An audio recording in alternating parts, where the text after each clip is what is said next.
Анан сиз мушу этең белгилеп атканга кандай карайсыз?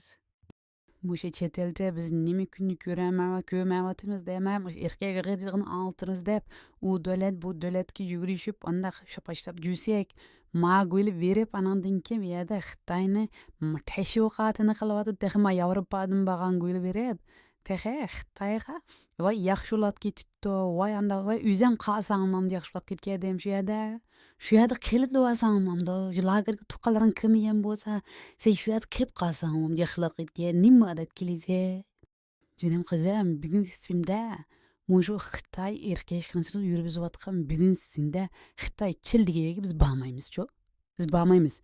Нетен ата анын үлүп эмне бу ишини туура түшүнөп, вай берип кезип болду, нем болупту, берип кезин бийчилигими, мына салачылыкны кылмаңдык. Айлаңла, мабу миллетке кылдыган, дөлөткө кылдыган хыянатка салачылык кетмейди. Зем бүгүн фильмде Кытайга менпетлендиган, Кытайга янбасыдыган һәр кандай иш аракетти жактырбыз.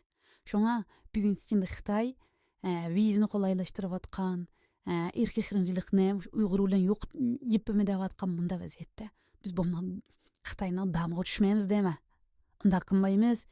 Берип атканлыгы бамак чугалла, яны шуны дейбизки, ватан аны хадаканда хыянат кылмак.